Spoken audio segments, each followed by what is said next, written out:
Yo, what's up? You are gonna watch Slayer Sweep Build Guide. So this was recorded after 3.15 changes, so that's why I wanted to create a good, solid, all-content melee build for the true melee fans. Most people don't play melee in this game because it is harder to play and maybe harder to gear. That's why I wanted to make a build guide like this, because I mostly play melee in this build, and if you are following this channel, you already watched almost all the melee skills by me over the couple of years. So this is gonna be a quick intro. I will just explain what you should expect in this video. So first of all, this is gonna be a longer video maybe, because there are 3 different budget types, and while I am explaining the items later on, I'm gonna explain lots of equipments for each piece. So you can basically start playing with this build with like 25 or maybe 30 Exile. That is gonna be the cheapest option. This is not gonna be a league starter. If you know how to play Cyclone Slayer or maybe Champion as a league starter, you can simply start with that, because sweep requires actually a little bit of extra kick, let's say, to feel good, because it's a skill that actually forces the player to stand still. That's why you need some decent DPS and attack speed to just simply start playing with this build. So the cheapest budget is gonna be around 25-30 Exiled. You can just start with that. Later on, my gear, that is what you are gonna watch in the clips, and I used that to clear every content, including Feared, where I died 2 or 3 times because I just made lots of mistakes, and I was very unlucky and got Shaper and Elder at the very start, and those two are the actually easiest bosses. That's why the deadliest 3 bosses were actually spawned later on, which pretty much made me die, 3 times.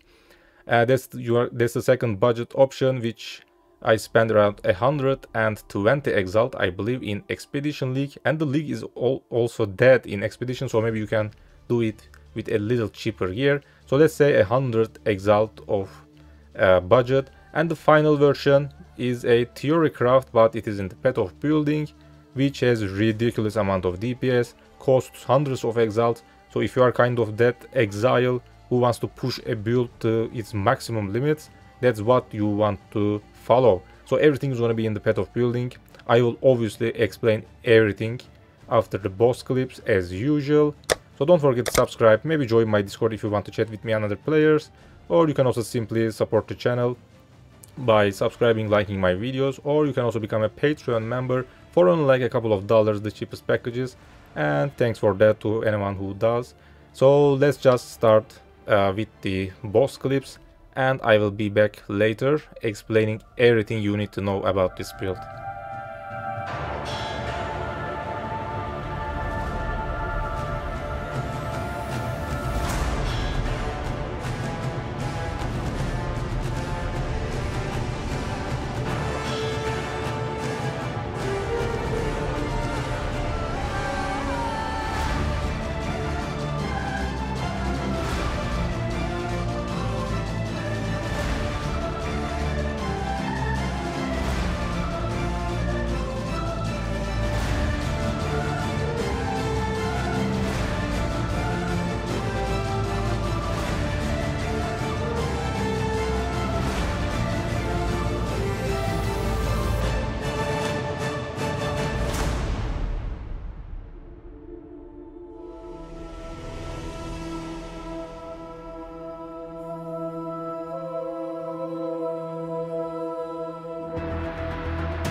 Alright, I am back. So here is how this is gonna be.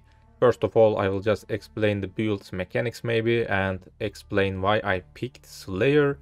Then we will talk about the gear, and because I prepared 3 different budget options, maybe on some pieces I'm gonna show you some extra stuff.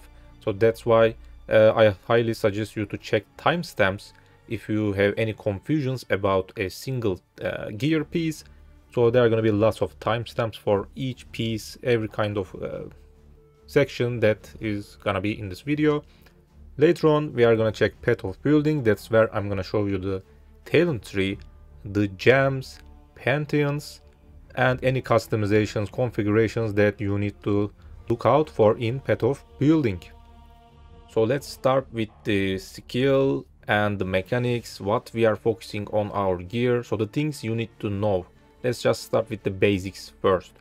So sweep is a melee skill that requires a two-handed weapon actually. So it's a melee skill that has AoE, physical and melee tags. Also attack obviously. So while gearing the character, this is gonna be a physical build, so we want to have 100%, almost 100% impale chance. You can just simply go with at least 90%. So on the talent tree or maybe on your Watcher's Eye jewel, you can just pick those impale chances, because in 3.15 impale support got nerfed really hard. That's why we are not using that in this build. So talent tree and Watcher's Eye or even rare jewels are your options to get those impale chances. So this is a melee build, also a crit build, one of the obvious styles to play this kind of build. So anything that works with crit multiplier and melee works for this build. So on the talent tree we are obviously gonna get crit, strike chance, multiplier, melee, AoE, those kind of notables. So because this is also an AoE skill and the base radius of this skill is actually insane, simply outperforms Cyclone, we also want to get even more AoE on the talent tree, the cluster jewels, and also some support gems. So that's how you can actually push lots of AoE and simply clear half of the screen easily. And even for the wealthy exiles, if you use a headhunter, and you probably already watched a headhunter clip, you can actually sweep the entire screen once you get some buffs. So this is simply a very fun and overpowered skill in the end with a good investment in my opinion. So let's start. While I'm explaining these basic stuff, I will also want to explain why I picked Slayer. So if you don't like Slayer, you can obviously go for another character like a champion or a berserker even. So I won't share any path of building for those ascendancies, but if you know what you are doing, simply go for that. So why I picked Slayer for this build? First of all, let's obviously take a look at the notables, the ascendancy points that he got. So this is a duelist Slayer. So the first thing you should probably get is impact, lots of global accuracy, so it is way easier to cap your hit chance on Slayer builds. Area of effect per enemy killed recently up to 50%. So while mapping, you just need to kill at least 10 monsters in 4 seconds. That's what recently means. It refers to the past 4 seconds. Once you kill those 10 monsters, you will just get 50% area of effect, and also deal up to 15% more melee damage to enemies. So you want to basically be at the boss's melee range, so you can get affected by that huge more melee damage to enemies. So this notable provides both area of effect, accuracy, and huge DPS for this build. Later on, you can get Bane of Legends, or you can actually get this at start if you want. 10% more damage if you have killed recently. You are immune to reflected physical damage, so this character don't have to roll reflect maps actually. So you can do all kind of reflect maps, because this is already a physical build and we are immune to that. This is not an elemental build, so you can also do elemental reflect maps with this character. And finally, 20% more damage with hits and ailments against unique enemies, which is obviously the map's boss or the endgame bosses. So huge DPS. So one thing about that damage, if you have killed recently, I just want to explain that right now. I haven't done that, but it works unless it is fixed. As far as I know, it still works. You can actually use a rethink jar flask, which no one uses, and it is super cheap. You can use that flask on big boss fights if you really want that extra damage, because that flask actually spawns some worms, you know, harmless worms, and if you kill those, you will just get that if you have killed recently 10% more damage buff, and you can just burst that boss in 4 seconds with that additional 10% more damage if you really want to do that. So if that still works, just go for that. I haven't checked that, but you can simply abuse that mechanic even on single target bosses.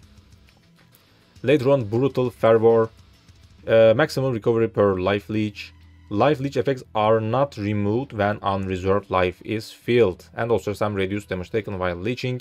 So let's explain what the second sentence means, because maybe you don't know how that works. So this is what makes Slayer a unique character, because he simply has unending leech. So normally if you heal yourself to full HP, the leech effect obviously stops, but for this character it doesn't stop.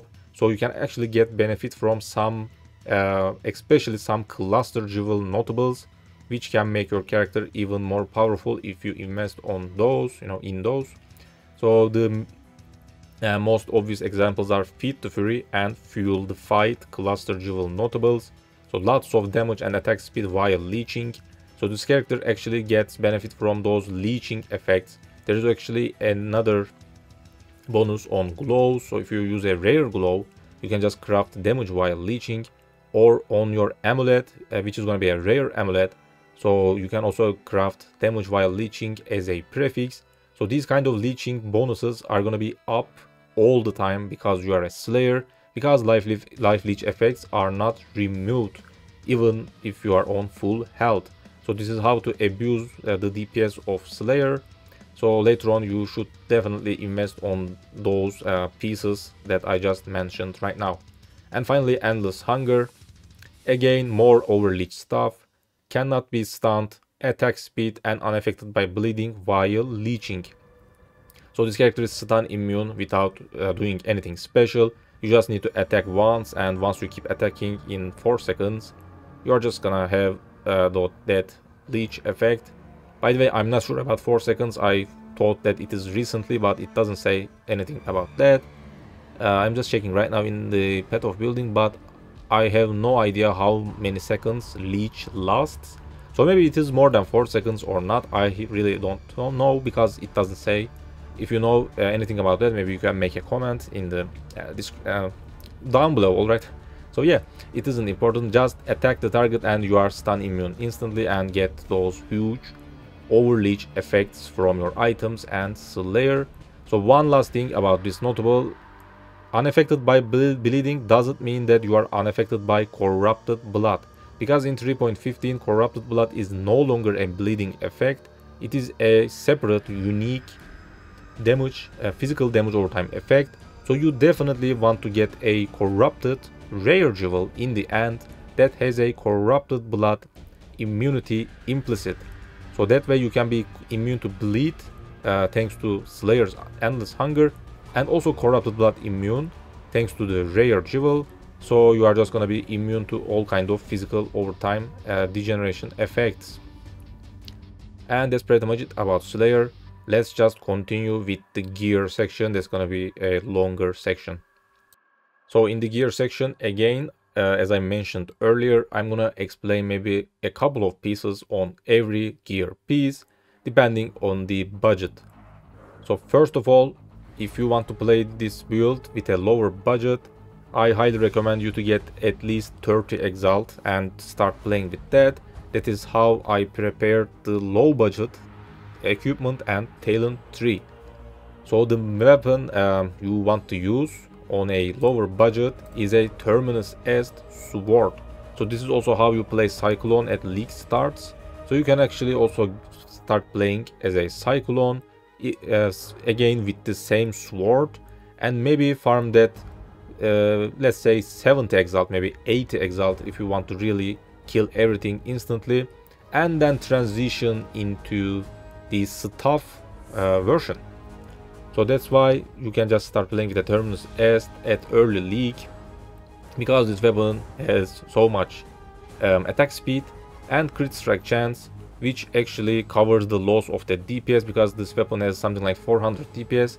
Not crazy, but the attack speed and crit strike chance what carries you.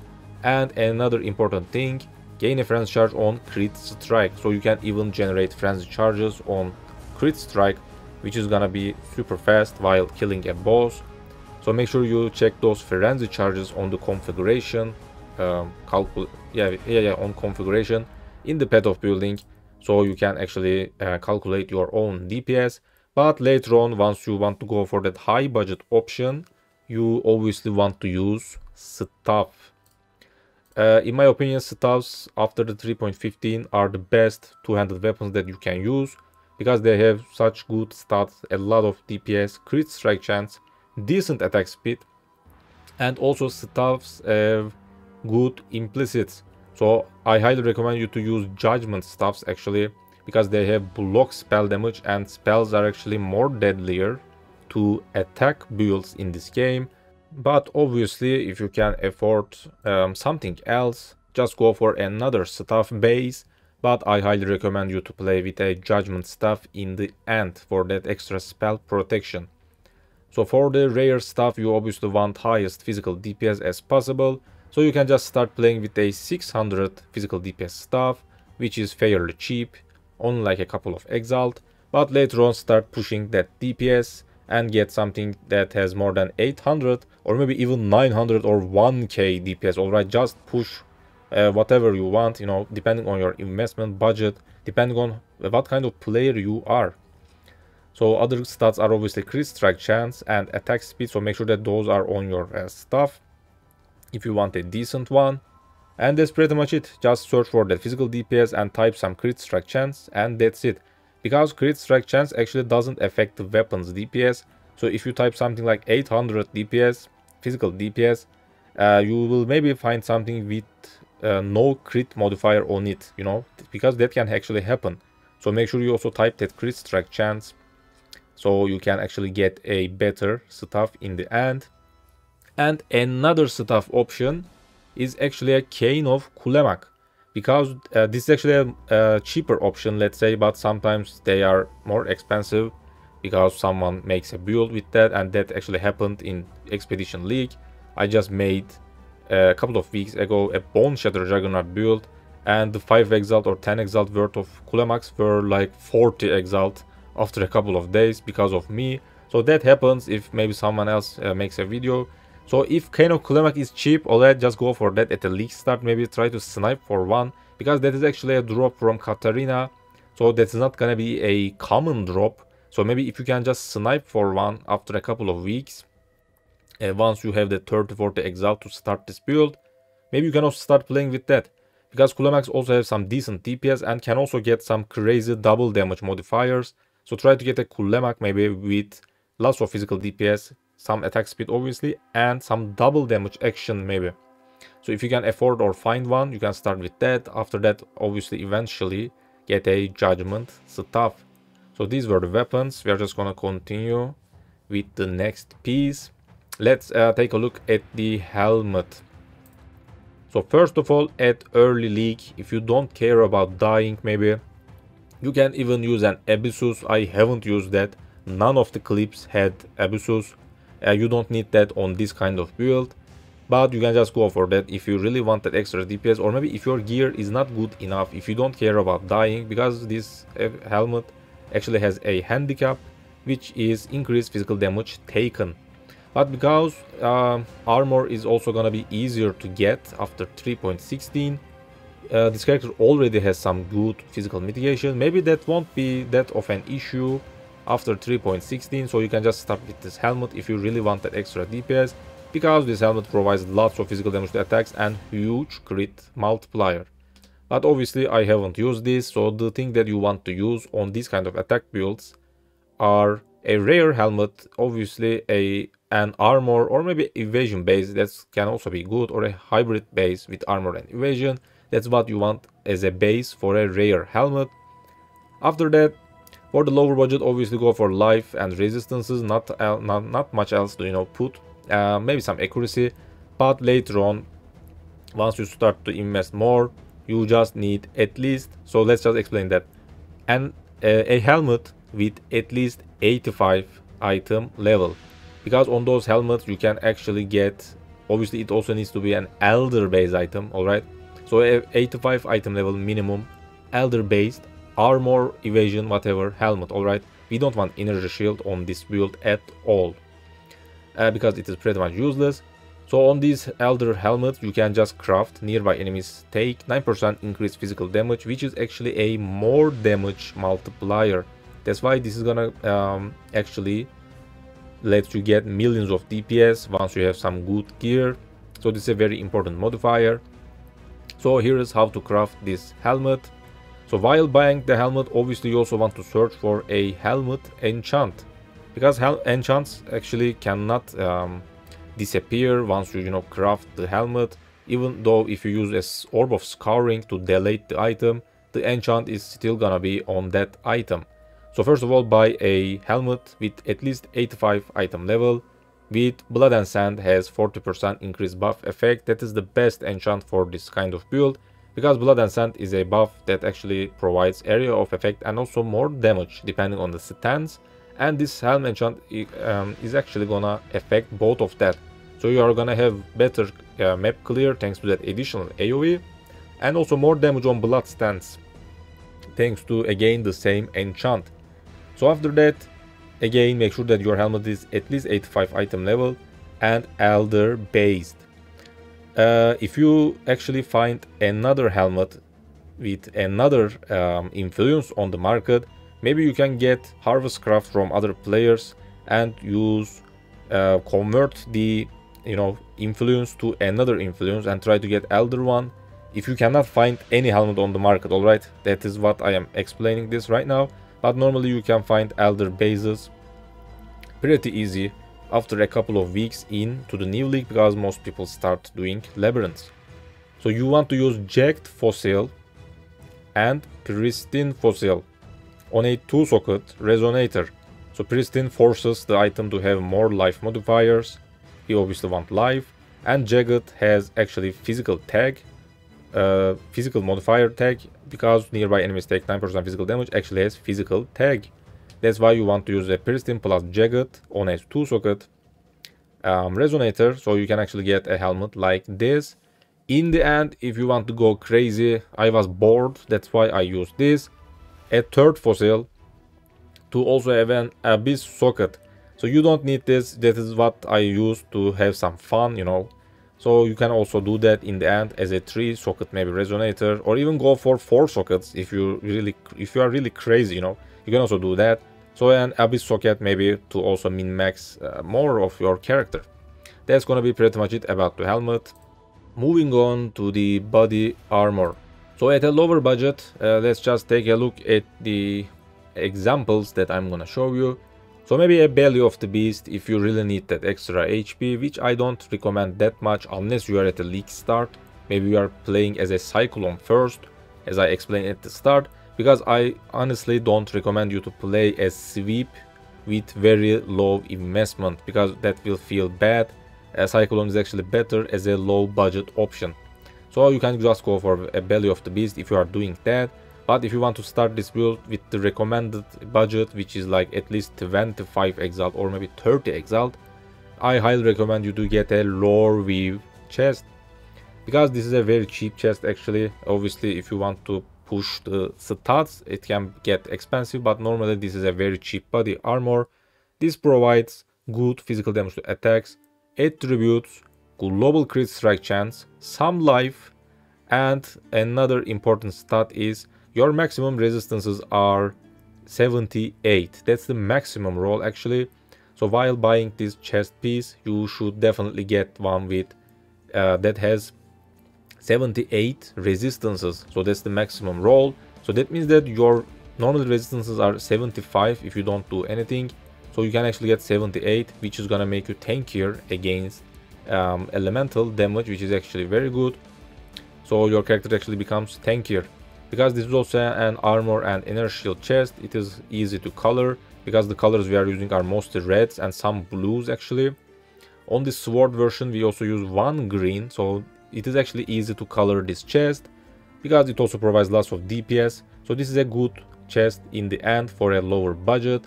Later on you can actually start playing with a Farul Sphere, because if you are familiar with Farul, you can just get frenzy and power charges with aspect of cat activated. So frenzy charges obviously provides damage and attack cast speed. Power charges provides crit strike chance. So this is also another good option as a unique piece. But you need to craft aspect of cat on one of your rare pieces. It is a suffix, so you can just craft that on a ring or an amulet or wherever you see fit, and even use less duration support in the socket of the item, so the buffs actually cycle faster, so you can get those frenzy and power charges faster. So that is something that you can do, but I actually play with a rare chest in the end because they are better in my opinion. So let's check the rare chest examples and what to get in the end. So the most important stats are socketed attacks have minus mana cost on a warlord base, and attacks have crit strike chance and even additional curse on a hunter base. So you want to obviously use Awakener orb on a body armor that has warlord modifier mana cost, and combine that with another body armor that has attack save crit on a hunter base. So the final item that you click must be Astral Plate because that is the best base type right now. If maybe they add something new, I will just update the path of building, but normally Astral Plate is what you want. But the other influence can be just a random item, so you can just destroy that item, because once you click Awakener Orb, the first item that you click is actually getting destroyed and gets added to the final item, which is going to be Astral Plate. So once you combine both of the items, you can just use suffixes cannot be changed from crafting bench. If you have an obviously open FX, that's how you can do that, and use Reforge, an item with caster modifier from Harvest Craft. You can force getting a additional curse modifier. That's a guaranteed way to get that. That's how people craft these chests, because these are very popular for these kind of builds. Lots of attack builds use these kind of chests. These are actually very common on the market after a couple of weeks in a new league. So you can just buy these for at least 10 Exile. That is most of times the cheapest ones. 10 Exile, 15 Exile, goes up to 20, 30 Exile. Just get one from the market if you don't want to bother crafting it. Obviously also get some good life or an open prefix, so put that life and your chest piece is ready. You can also put resist on a suffix. So those are the stats that you want on a rare chest, and this simply outperforms Farul in my opinion, because we also want that lower mana cost, which helps a lot. So final body armor, which is pretty much same but is an elevated modifier mana cost, which is 20, but that is not the reason we are using that. Avoid interruption from stuns while using socketed attack skills. So you are going to be stun immune while using sweep only. This is where you need to put your sweep in. It doesn't have to be an elevated modifier, alright? Even if you have the previous chest that I showed you, you still need to use sweep in this because it has mana cost reduction for the socketed attacks. So your sweep is going to be on your body armor, in your body armor. But in the end, if you want to use this kind of body armor with elevate modifier, why do you want to use this? Let's just explain that. I haven't used this. This is for that theory crafted maximum DPS version, because if you can get stun immunity like this for that stun avoidance, you can actually skip endless hunger as a slayer and get headsman instead. Kill enemies that have 20% or lower life when hit by your skills. So you will just kill any target that has below 20% life and bam, one shot. So you can just do that in the end if you want to fix that stun avoid issue with this kind of elevated chest piece. But this only lets you get stun immune with sweep, by using sweep. If you are not doing anything, maybe leaping around, you can still get stunned. because this is not like the endless hunger that Slayer has actually, because it says cannot be stunned while leeching. So once you hit a target and maybe start leaping, slamming around, maybe moving around, you are going to be stun immune for a couple of extra seconds. But while using this kind of chest piece, you are not stun immune unless you are using sweep. So consider using this, or maybe don't even use that. But if you really want to push that DPS, if you are a crazy Exile, alright, consider using this kind of elevated body armor in the end. Moving on to the gloves.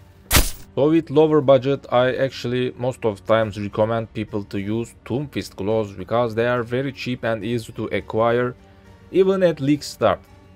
So Tomb Fist lets you intimidate enemies if you have a socketed murderer's eye jewel in them, because Tomb Fist is a unique glove that actually has abyss socket slot. So intimidate obviously increases the damage taken by attacks for the enemy with 10% of a value. So it is good for additional damage because it is actually a more damage multiplier. But if you struggle keeping your resistances, maybe just use a rare gloves.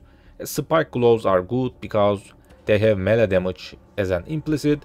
You can also get spike gloves with life resistances and attack speed. Later on, once you want to invest in further, while mapping, this is the best thing that you can use right now for mapping. Ascendancy Gentle Touch. This lets you apply temporal chains to enemies, which slows them. It's a slow curse. And also enemies killed near corpses affected by your curses explode, dealing 3% of their life as physical damage. So this is how you can explode corpses, because this is also an area of effect stacking build thanks to sweep, because it has a huge AoE. Once you stack AoE, that is actually how you can also increase the AoE of those explosions, which results in chain reactions and kills that lets you clear even off screen sometimes. So these gloves are simply broken on this kind of builds, because most builds don't invest in AoE, so that's why using these gloves actually don't provide that much. But on this build, it just makes huge difference. So if you mainly want to focus on mapping, this is what you want to use. You can also swap these gloves with another DPS gloves when the time comes, once you want to kill some bosses. So you can also do some gear swapping if you want. But in the end, for DPS, here is what I use, because this is simply cheaper compared to rare gloves. Hands of High Templar. So this is a unique glove that drops from Sirus. It is a common drop, so it is actually easy to find this. But once you start adding more corruptions, it can go up in price easily. So the unique modifier about this is can have up to 5 implicit modifiers, while item has this modifier. So once you start corrupting this item, if you got an implicit, you can actually keep using Wall Orbs and get even more implicit up to 5 times. So these gloves can have insane corruption implicits on it. So the main thing that you want is obviously a vulnerability curse, because it's a cheap and easier way to get.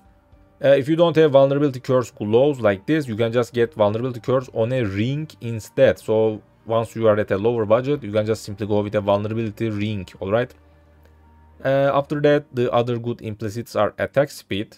Attacks have crit, maybe +1 maximum frenzy charges that works if you are playing with a Farul Sphere. And maybe percentage life or socketed level of gems. That is not bad, but not very important. So these are the good stats that you need to get, but a curse is what you want in the end, alright? Try to get that curse. And maybe some attack speed, because that is better for sweep. Crit is easier to get on your gear, in my opinion. So these are the gloves options.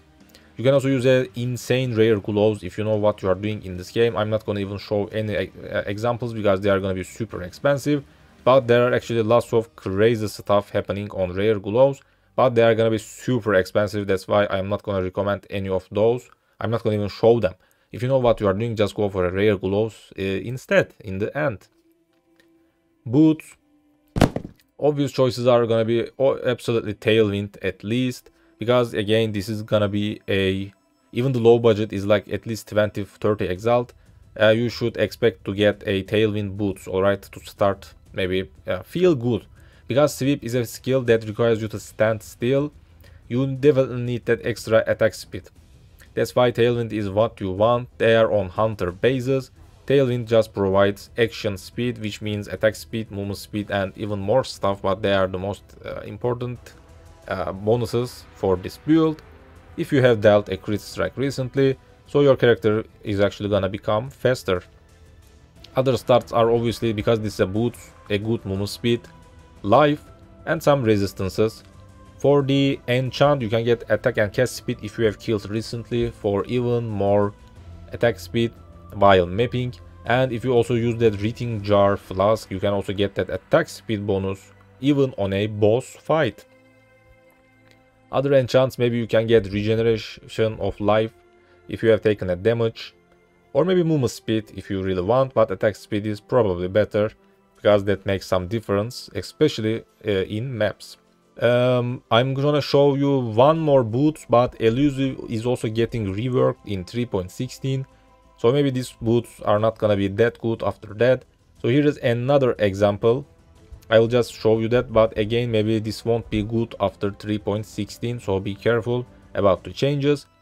A boot that has Tailwind plus Elusive on crit. Elusive is actually just for some additional defense because it provides dodge, but because dodge attack is getting removed from the game, and maybe this is gonna be worthless after the changes. So if Elusive goes bad, you know, after 3.16, do not even bother getting a boot like this. Simply go for Tailwind and that's gonna be enough. So the jewelry is what we'll have. Let's just take a look at the amulet first. I always play with rare amulets on these kind of melee builds because they provide lots of stats. Because this is a physical build, the DPS stats that you want, physical damage to attacks, and also crit multiplier as a suffix. Physical damage to attacks is actually a prefix. So these two are your DPS stats. Because these kind of builds actually lack some intelligence and dexterity, a base that has dex and intelligence, like a turquoise amulet or an onyx amulet that also works, is probably a better option. So try to get those dexterity and intelligence from your jewelry, amulet and rings, or even jewels on the talent tree, alright? They are what you want. You definitely do not need more strength because you already have plenty. And finally, a life and resistances, or even a open prefix to put damage while leeching. Or if you still need accuracy, you can also go and put accuracy, but you can also put accuracy on rings, so there are a couple of pieces that you can put. So if your accuracy is not kept, or your jewelry helmet or rare gloves, if you are using one, are good places to put accuracy. For the anoint, Panopticon is the best for boss DPS because it actually boosts our totems effects. We use Protector and Warchief at the same time, so this actually lets you get more melee damage and also attack speed at the same time. So simply broken and very powerful anoint. But if you just want to use something else that also works for mapping, I highly recommend you to get Serpent Stance because that provides a good DPS and some block. Or just go for another anoint that you see fit. You can even get more life if you want. For the rings, first of all, if you still need more resistances or simply want something cheaper, get something that has resistances on it as a base.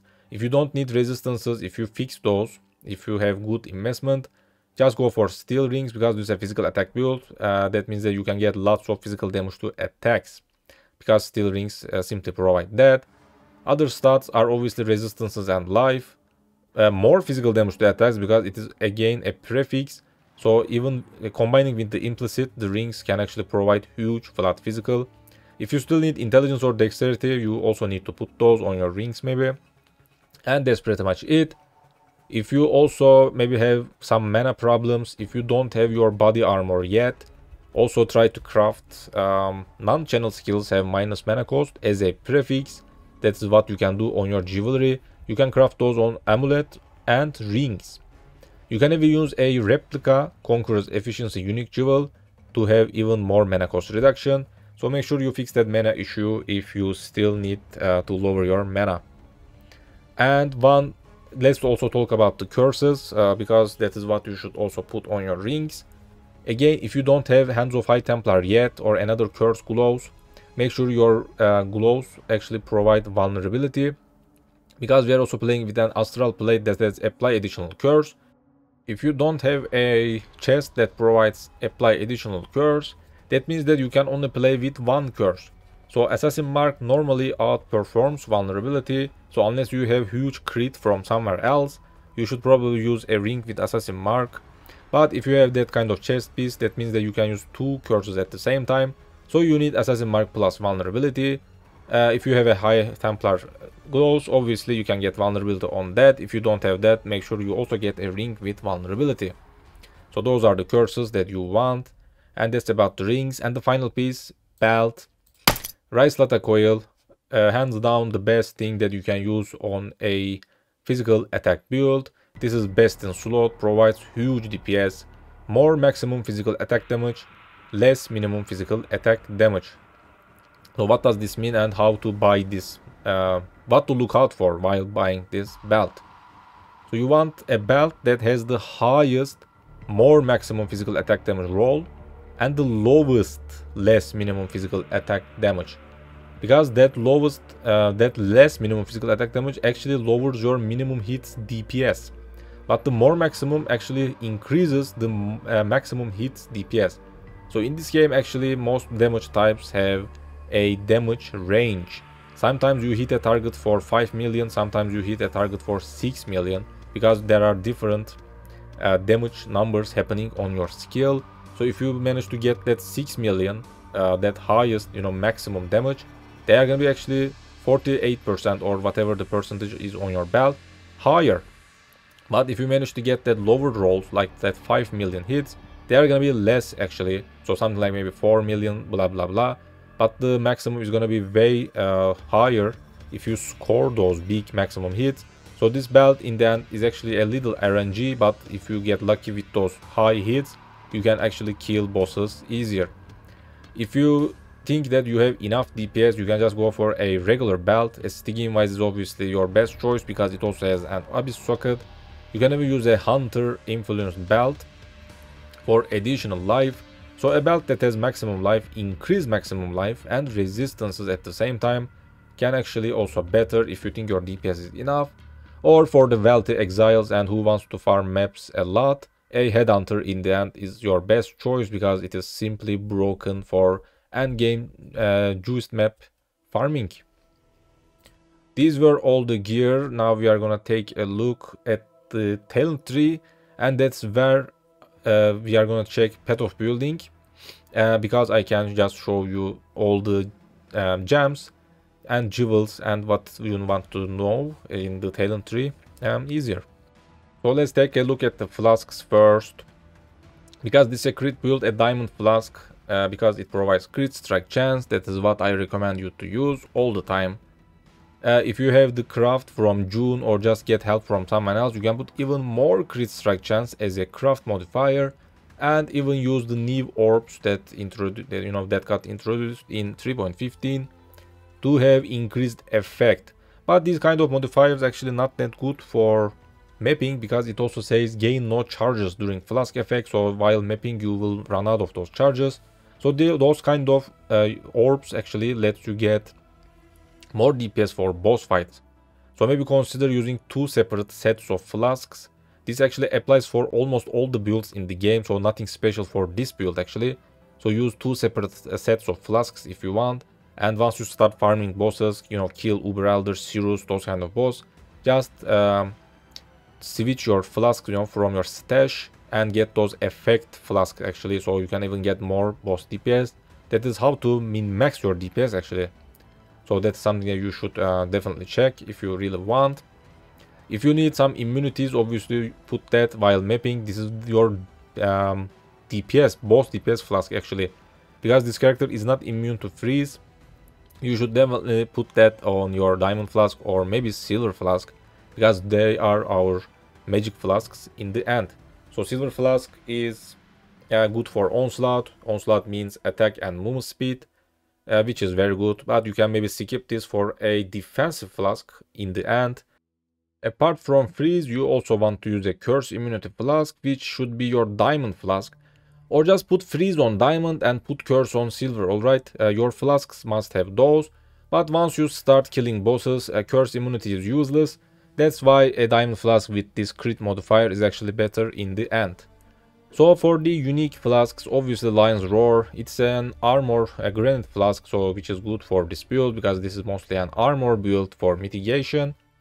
Also melee physical damage during effect, and even again increased effect for that additional DPS while killing tougher bosses. And that's pretty much it. A Battle Fate is obviously the most expensive thing that you can buy to min-max these kind of builds. This applies Consecrated Ground on the ground, so which applies 10% damage taken to enemies, also crit strike chance against enemies. So a lot of DPS and definitely worth the investment. Even after the nerfs, this flask is still super powerful. I most of times use the orbs to get reduced charges used, so I can actually drink this twice in maps, and not maps, bosses. So if you cannot kill a boss very fast, maybe in that 4 or 5 seconds of uptime, you can actually use this kind of you know, orbs to use reduced charges. So you can actually drink the flask twice, so you can actually kill the boss easier, in my opinion. But if you think that you can just burst a boss, just use a different enchant if you want like increased effect, so you can just kill the boss in a couple of seconds anyways. Finally, a life flask. So if you are immune to corrupted blood with a rare corrupted jewel, because this character is not immune to corrupted blood, we are only immune to bleeding normally, thanks to being a slayer. So you should definitely use a regular eternal life flask with immunity to bleeding and also corrupted blood. Obviously that is what you want, because again we are already immune to bleed because we are playing a slayer and have endless hunger unaffected by bleeding. If you fix that issue by using a rare jewel and you are immune to bleed, corrupted blood, thanks to that, in the end a blood of Curry is actually better, because it heals better and recovers you to full health at the end of flask effect, which is also very good.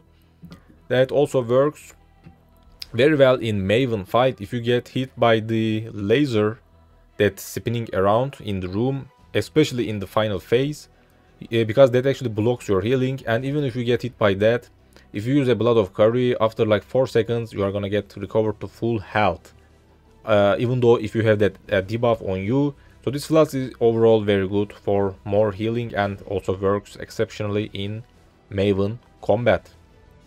So these are all the flasks, but again I want to show you, where's that breathing jar. I mentioned this a couple of times in this video. So this just spawns 2 worms once you use this, and you can kill those worms to activate your heads, and well, not heads man, Bane of Legends damage buff. If you have killed recently, 10% more damage. I haven't done that, but it works unless it is fixed. I'm not sure.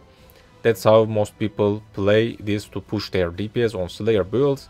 You can also use this if you really want and test, see if this still works, and or if this works, you know, if it is worth using at all. All right, and these are all the flasks. Right now we are gonna check the gems real quick, because this is already a very detailed and long video.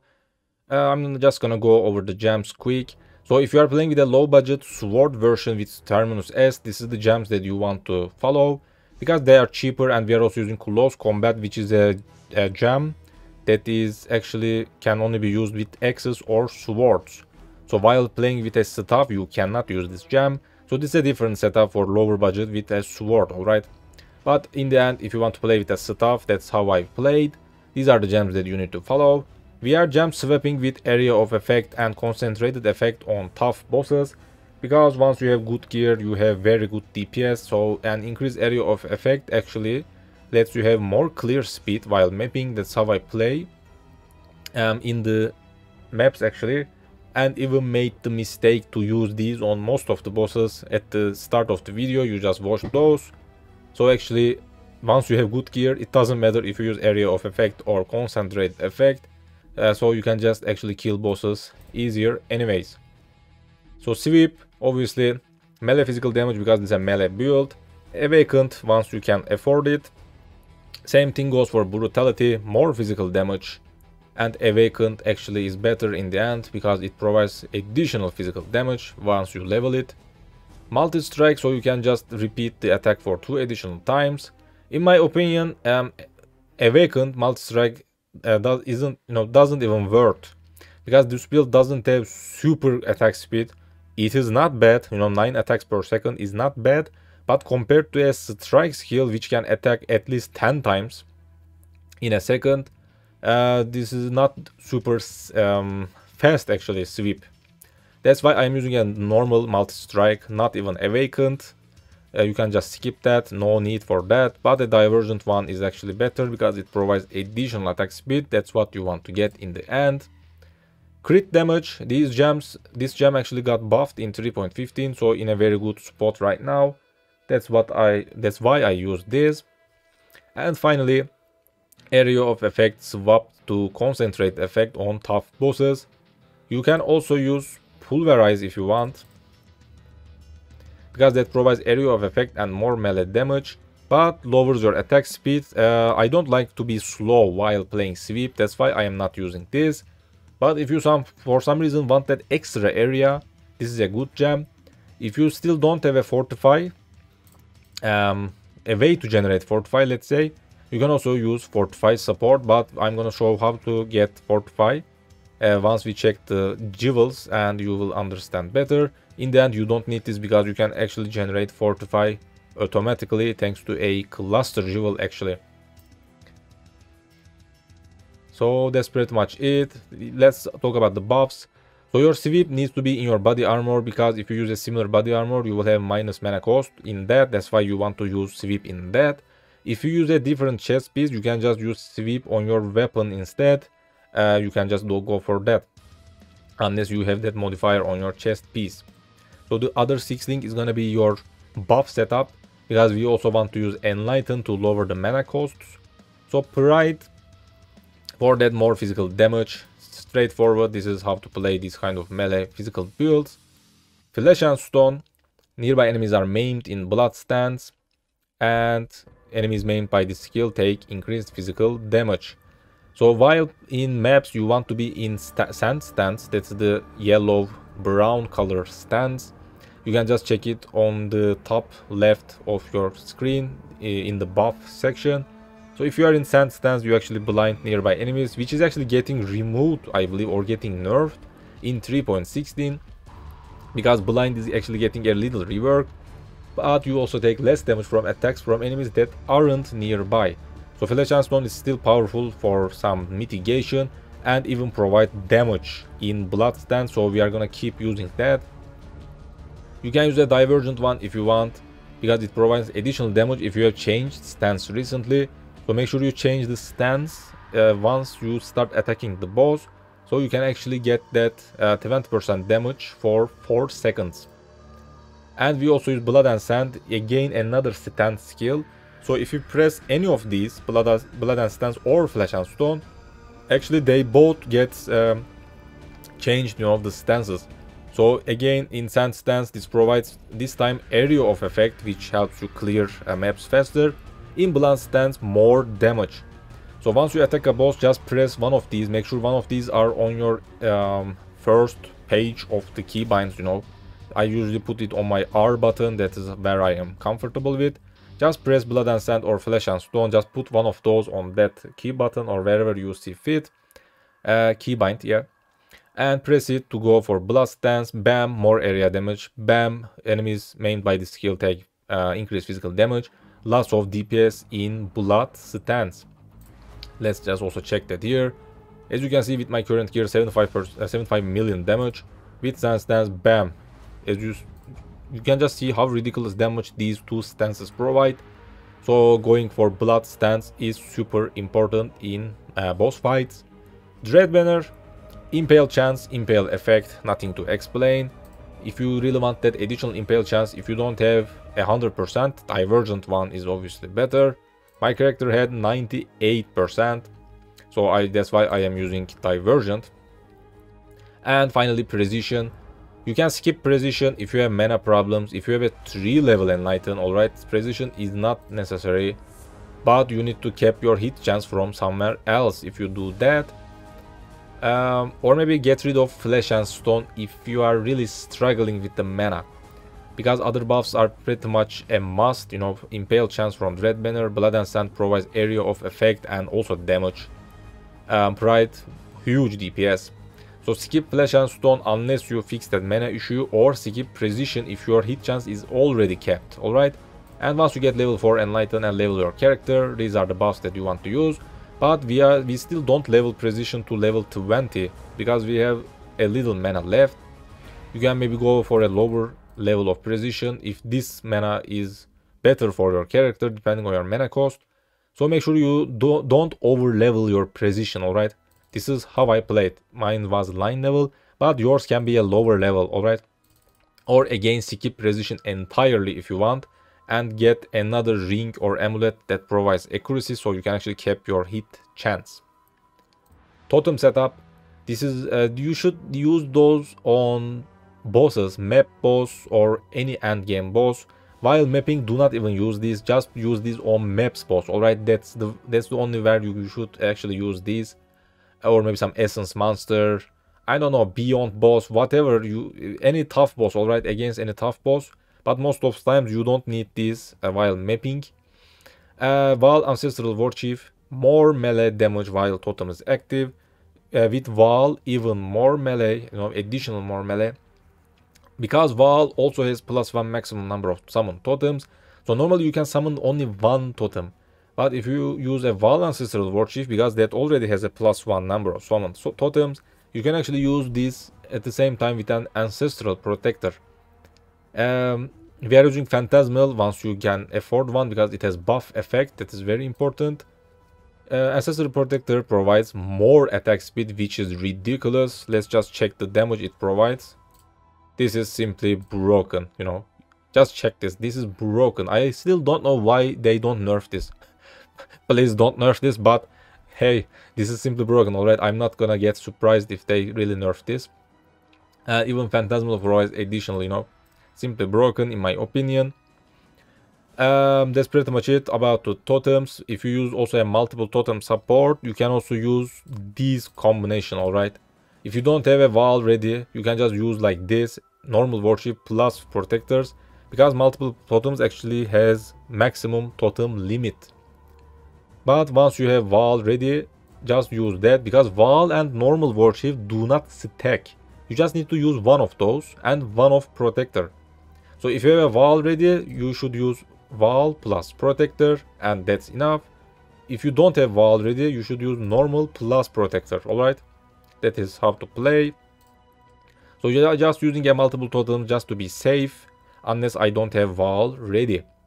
And finally maim, so they can maim and I can get that maim bonus faster, because Flesh and Stone also has some maim bonus. So I just want to get the bonus, you know, as soon as possible. That's why I am using maim. Maybe you can skip this and use enhance instead. That also works. Let's just also put an enhance and check how much DPS we get. 74.6 with enhance, 75.9 without enhance. So not bad. You can also do this if you want, but enhance is obviously more expensive. And enhance setup, yes, we just talked about enhance. So this is where we use Blood Rage for that attack speed. Enhance, let's just first take a look at what enhance is if you missed that. Quality of supported active skill gems. So the skill needs to be active, meaning that it needs to be something that you can put on your key binds, you know, skill bar. So Blood Rage provides attack speed. The quality provides additional attack speed. So with enhance, even additional, you know, more attack speed, let's say. I will just explain Berserk last. Let's just skip that for now. Immortal Call is our defensive skill. I just use this on my left mouse button, so whenever I move, this actually gets activated without doing anything, because it is an instant skill.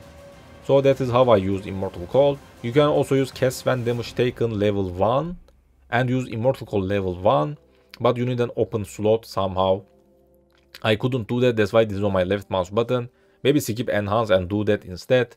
Let's just also show you that. Cast when damage taken. So the gem will just get triggered automatically once you get hit by this amount. 528. So you need to use a level 1 so you can proc this more often. So that is another popular way to proc Immortal Call. But do not link anything other than Immortal Call if you want to use cast when damage taken, alright? But in the end, I am using it on my left mouse button. I don't have cast when damage taken at all.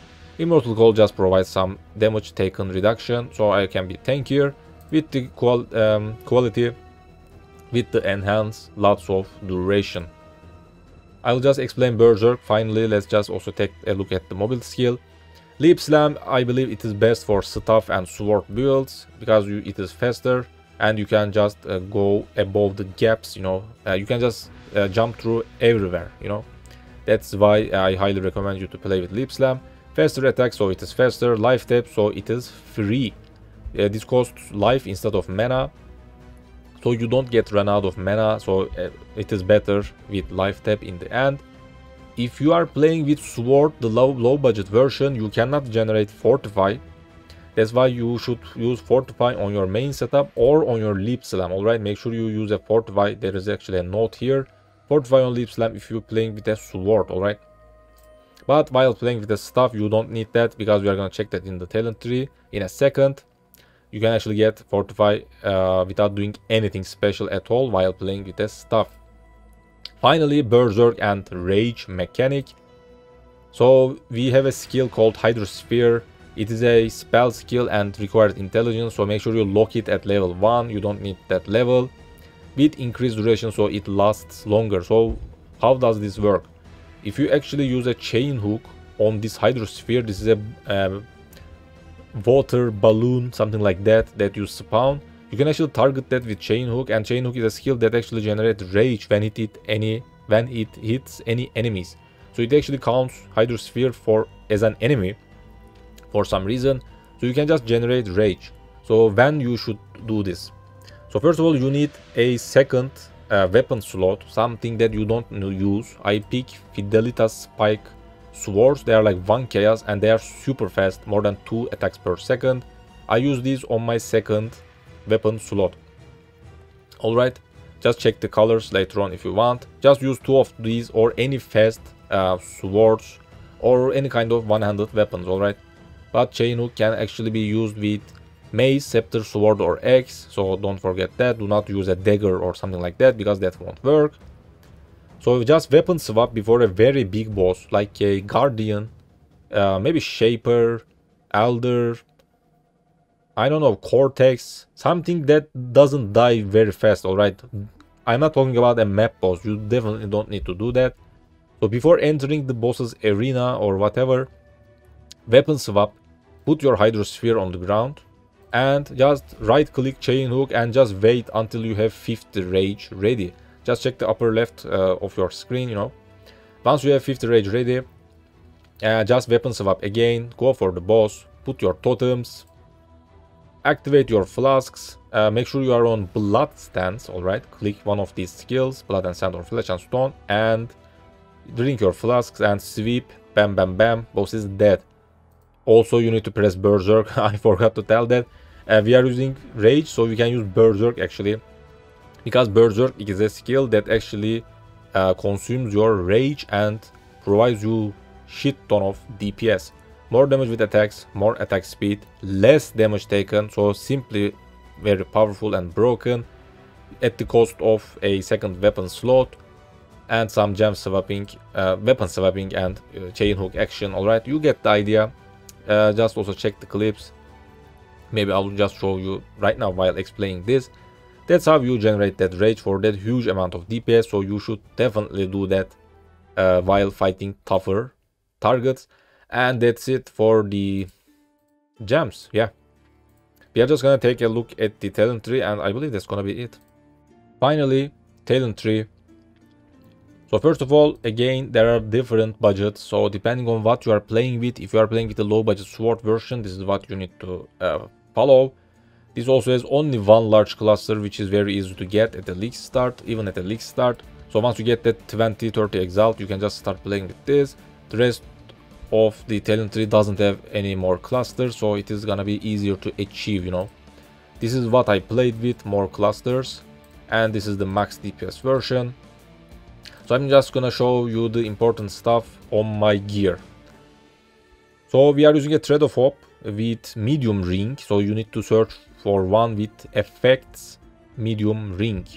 So it's gonna be like this, you know, the size of the circle is gonna be like this. If you don't get a medium one, the size of the ring is gonna be different. So the notables that it is actually showing, you know, let's say, is gonna be on different places.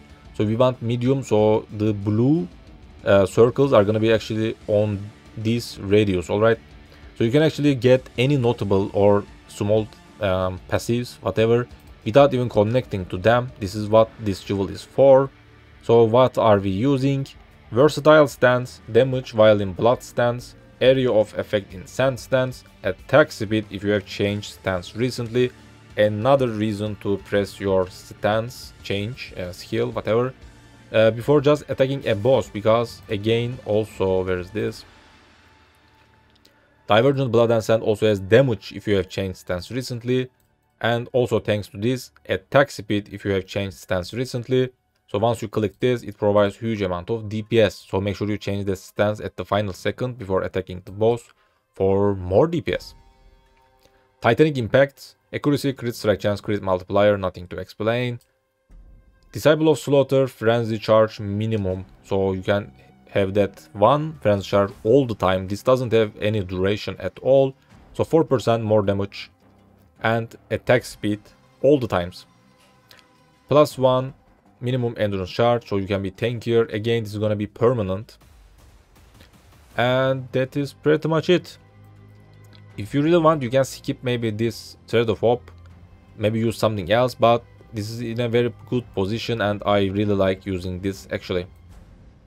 So let's take a look at the cluster jewels. So first of all, because we are playing with the staff, I picked staff base, but you can also go for physical or attack bases or two-handed. There are actually lots of bases. Just check them here if you want. Craft item, jewel, cluster, large. 8 points is the best thing that you can get. Attack damage, physical damage, two-handed damage. And what are we playing with? Stuff, where's that? Yeah. So there are lots of bases. So make sure how much damage any notable that provides, you know, just check it. You don't need to be an expert actually. Just check, yeah, this provides good amount of DPS. Let's just check, maybe, yeah, maybe this is fine. All right, just check. I am just presuming right now and see how much damage it provides, so you can actually get different combinations, because most people try to buy the exact same thing that I am using, and after some point people just buy those because they play my builds and you cannot find those cluster jewels. That's why just go here, use different bases, check which notable provides how much DPS, and get different combinations for even cheaper. Maybe you will lose like 1 million DPS in the end, it doesn't even matter. Just enjoy the build, alright? So I will just show you what I picked and the rest is up to you. You can just craft here and check yourself if you can't find the exact one. So while playing with the stuff, we want one overlord at least. This is how you can actually get Fortify for free. Gain Fortify for 6 seconds on melee hit with a mace, scepter or staff. So this is a very powerful node that actually frees the slot of Fortify gem. That is how you can generate Fortify. Very important. You just need one of these, alright? The other stuffs are Feed to Fury or Fuel the Fight, because they provide overleech effects, which works pretty well with Endless Hunger. No, not this one. Yeah, Brutal Fervor. Life leech effects are not removed when unreserved life is filled. We already explained this at the start of the video. So you can have those bonuses while leeching pretty much all the time. I am actually not even using this one. You can just skip this, but this also provides DPS. Because my character is already high level enough, I just skip this instead. So on my other large jewel, again maybe similar stuff. Feed the Fury, Fuel the Fight this time also. You need at least one of these so you can actually leech mana. Try to get Fuel to Fight, you know, at least one. And Martial Prowess is also nice. Attack damage, attack speed, accuracy. So these are the similar stuff that you can use. Again, check the other bases here. Just craft them on your own. And maybe you can even find better combinations or just find something that you are missing maybe, alright? For the medium clusters, for additional clear speed, we want area damage clusters with towering threat, life and area of effect. This doesn't even provide any DPS. This is just for that additional area and life. This is also 8% life, which is huge. And Titanic Swings, area damage and effect while wielding a two-handed weapon. This is also very powerful. So these actually do not provide that much of a damage. These are simply for additional clear speed and life. Again, Towering Threat, Titanic Swing. Towering Threat, Titanic Swing. And 1 pressure point, Basic of Pain, because I thought my clear speed is enough. And I also wanted to keep my crit strike chance. I want to push that 100%. That's why I am using a cluster like this, because this provides huge crit. So if you don't have a Battle Fate Flask, if you have a worse gear, if you need that high crit strike chance, get rid of another one of these, you know, and put another one of these. Because these are crit clusters that provides huge crit, notables, pressure point, Basic of Pain. There is also quick getaway, which is not bad. So get another one of these kind of jewels instead of this one maybe, so you can push that crit strike chance. I highly recommend you to get at least 80% crit in the end, so you can have good DPS. You can even get this, by the way, I haven't even picked this. This provides crit, crit, crit multiplier, crit. So this is actually a very powerful notable, but I had to skip this because I used other stuff on the talent tree. Make sure you can also get this, alright? Good for capping your crit and provides actually a lot of DPS. And these are all the cluster jewels. There is actually another thread of hope here. I forgot to mention that. This time, large ring. The main reason we are using this, we want to get sovereignty for reduced reservation, and also this one here. You can also get this one. I didn't need that, but make sure that you can have another reservation reduction by simply using only one additional point. And life, and area damage, area of effect, and yeah, there's more. Vanquisher, physical damage. That's pretty much it. If you don't want to use this, you simply want to go like this and get all these like this, you know. So you need to do this trick, because you definitely need that additional reservation reduction, or simply skip flesh and stone again, as I explained in the gem section. Maybe you can do that, but this is a good way to get these for lower point investment. But if you go like this, you can also get this one for some good life. And that's pretty much it. So let's just fix this talent tree. And yeah, we are good. And finally, I'm gonna show you the rare jewels, and that's gonna be it, I believe. So a rare jewel with Corrupt Blood immunity, I highly suggest you to get one, so you can actually be Corrupt Blood immune. So your character doesn't even need a bleed and Corrupt Blood removal flask. Let's just explain the good stats that you want, because maybe it is gonna be expensive on a Corrupt Blood jewel. So I'm just gonna mention the good stats on a rare jewel right now. Anything that has to do with a crit multiplier and also with melee. So melee crit multiplier, global crit multiplier, two-handed crit multiplier, they are very good. Also attack speed while wielding two-handed weapon or a staff, that's also good. Life and resistances, or even dexterity or intelligence if you are missing any. So let's check my other rare jewels. Crit multiplier, crit chance, life, attack speed. Attack speed, multiplier, life. The other multiplier was from my Infernal Blow build, because it is elemental, so that doesn't even work. So this is actually a 3-stat jewel for this build. What's this? Attack speed, accuracy, multiplier, life. Again, same stuff. Dex, attack speed, melee multiplier, life. You get the idea, just similar jewels. And finally, I have Watcher's Eye, which I cannot find. Yeah, this is here. So the main thing you want is Impale. You inflict last 2 additional hits, because that provides huge DPS. As you can see, 11 million damage.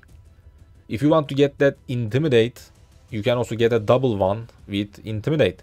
Intimidate provides 10% damage taken to enemies. Make sure you check that here, otherwise it doesn't calculate, alright. It just provides some decent damage, so it is a good investment. Because we are also using Precision, you can also get Watcher's Eyes with Precision modifiers. That also works. So in the end, get Pride plus Precision, or a double Pride, or a double Precision, whatever you can afford. But a Pride last additional 2 hits Impale is very good. There is also Pride physical damage and also Pride double damage. They are also very good and cheaper. You can also use those, but in the end, something that has impales you last 2 additional hits plus something is very good. Let's just also show those here. This is already a detailed full build guide, so why not, alright? Let's just type Pride. So double damage is nice again.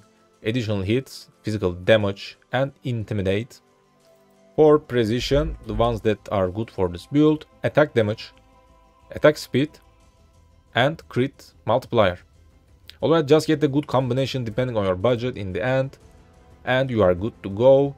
Finally, Pantheons, and yeah, we are gonna finish explaining. It was a long video. So first of all, I'm using Arakali, but some of the Pantheons are actually getting reworked in 3.16, so these might not be accurate once you are watching this video maybe. But the path of building is obviously gonna get updated, so you can just check those later on. I'm using Arakali because I want to be I want more protection against shock, but I believe this is getting reworked, so I am not really sure right now what to actually recommend you. So maybe I should skip Pantheons in this video and just check them after the patch notes are live and once the path of building gets updated. But this is what I used, but it might again be different after the changes, so maybe I'm not gonna use Arakali later on. So that's why I don't want to mention anything wrong, you know. I'm also using Aberrath for unaffected by burning ground. There is also, where's that? Cannot be blind, cannot be maimed. This is also not bad. But again, I don't want to make the video any longer and I don't want to give any misinformation because some Pantheons are getting reworked soon. So just check path of building once I update it once the patch is live. So you can see the best Pantheon combination that I see fit, alright? Well, we have come to the end. This had to be done, guys, alright? Sorry if this was very long, but I had to do this because there are not much solid melee build guides out there, unfortunately, because people simply don't want to or maybe don't know how to play these kind of builds. And even after the 3.15 changes, most people stick to meta, which I never do. So if you enjoy these kind of builds, check my channel. If you just maybe discovered me, I have lots of build guides and 90% of them are not meta at all. After the 3.15 nerfs, there are lots of solid builds out there, so simply check those. Again, please don't forget to subscribe, like, join my Discord if you want a community to discuss Path of Exile and more. And if you are feeling generous, you can support me in my Patreon for only like a couple of dollars. And thanks for anyone who does that. Thanks for watching. I will see you later. Bye bye.